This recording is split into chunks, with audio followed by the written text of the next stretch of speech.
Hello बच्चों, मैं आज एक कहानी सुना रही हूँ। बहुत ही सुंदर कहानी है।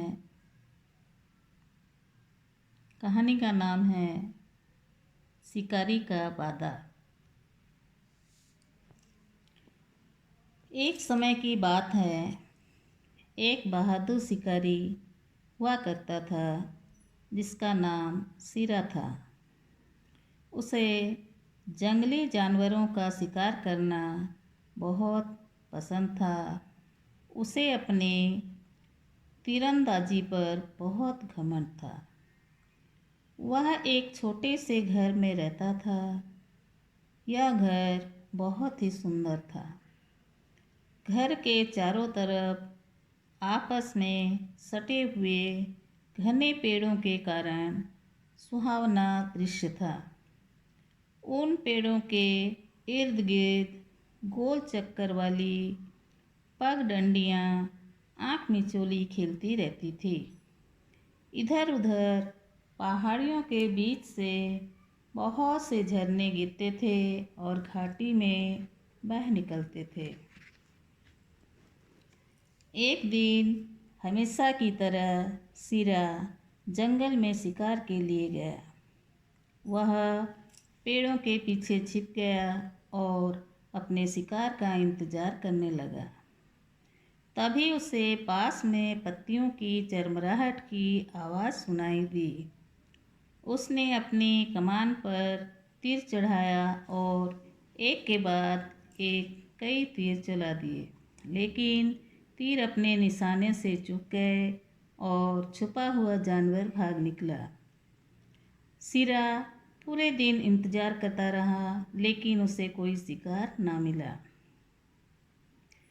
आसमान में बादल घिर आए थे और जंगल में अंधेरा छाने लगा था। देखते ही देखते बूंदा बूंदी शुरू हो गई, लेकिन सिरा घर खाली हाथ नहीं लौटना चाहता था। वह बरसते हुए पानी में ही जंगल में और आगे बढ़ता गया। तभी उसे पेड़ के बीच एक सुंदर झील दिखाई पड़ी। जैसे ही वह उसके नज़दीक पहुंचा, उसके एक दर्दनाक आवाज़ सुनी, जैसे कोई भारी दर्द से कराह रहा हो। झील पर पहुंचते ही उसकी नज़र एक खूबसूरत सारस पर पड़ी। झील के किनारे उसकी टांगें कांटों में उलझ गई थी। एक पल के लिए तो वह खुशी से उछल पड़ा कि आखिरकार उसे अपना शिकार मिल ही गया। उसने सोचा कि सारस को मारकर वह उसे घर ले जाएगा, लेकिन उस खूबसूरत पक्षी की तकलीफ़ देखकर उसका दिल पिघल गया। वह इतना पत्थर दिल भी नहीं था कि दर्द से कराहते हुए जानवर को मारता। उसे तो बचाने की ज़रूरत थी, इसलिए वह पक्षी के नज़दीक गया और उसने कहा, तुम बिल्कुल मत घबराओ, मैं तुम्हारे पैरों से ये कांटे निकाल दूंगा। सारस ने उसकी ओर कृतज्ञता से देखा और कहा, मैं इस मदद के लिए तुम्हारा बहुत आभारी रहूँगा। मेरे माता पिता बूढ़े हैं और भोजन लाने के लिए वे मेरा इंतज़ार कर रहे हैं। उनकी सेवा के लिए और कोई भी नहीं है। यदि मैं नहीं लौटता हूँ तो वे मेरा इंतज़ार करते करते मर जाएंगे। सिरा ने सारस के पैरों से कांटे निकाल दिए और इस तरह सारस अपने घर के लिए उड़ गया। हालांकि सिरा एक शिकारी था, लेकिन उसने सारस को मारने की बजाय उसकी रक्षा की।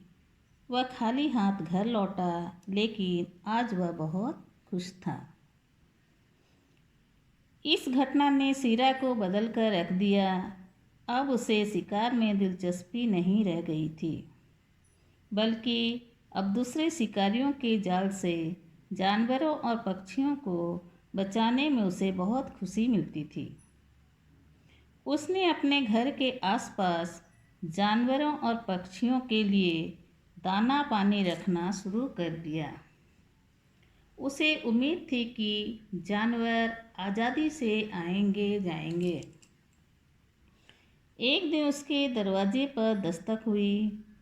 उसने दरवाज़ा खोला तो देखा एक सुंदर लड़की बाहर खड़ी थी। उसने कहा, क्या मैं तुम्हारे घर में रह सकती हूँ? मैं बिल्कुल अकेली हूँ। मैं काम में तुम्हारा हाथ बटाऊंगी। मैं तुम्हारे लिए कोई परेशानी नहीं खड़ी करूंगी। उस सुंदर लड़की को देखकर सिरा बहुत खुश हुआ। लड़की को भेजने के लिए उसने भगवान का शुक्रिया अदा किया। उसे अब जंगल में अकेले रहते हुए बोरियत होने लगी थी, इसलिए उसने तपाक से कहा, हाँ हाँ, क्यों नहीं, तुम बिल्कुल यहाँ रह सकती हो। लड़की ने कहा, लेकिन मेरी एक शर्त है। तुम मेरी इजाज़त के बिना मेरे कमरे में कभी नहीं घुसोगे। सीरा ने कहा, मैं वादा करता हूँ। सीरा और वह लड़की खुशी खुशी साथ साथ रहने लगे। हर सुबह वह लड़की सफ़ेद पंखों से बना हुआ एक शॉल सीरा को भेंट करती।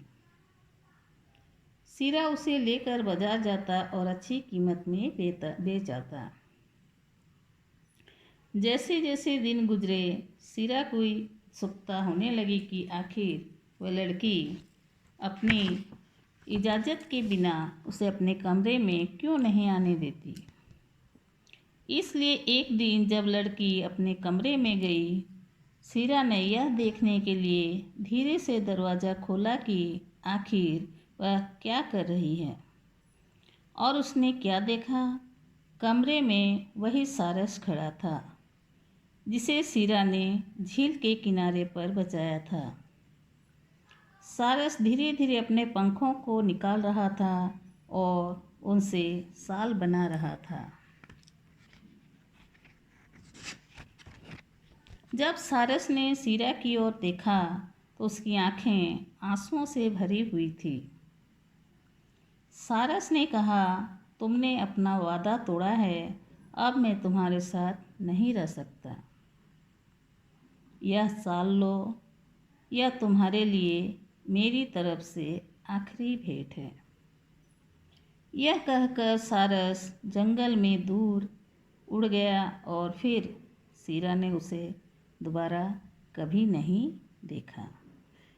तो बच्चों, अगर कोई आपसे वादा करे तो उसे ज़रूर निभाना चाहिए। धन्यवाद।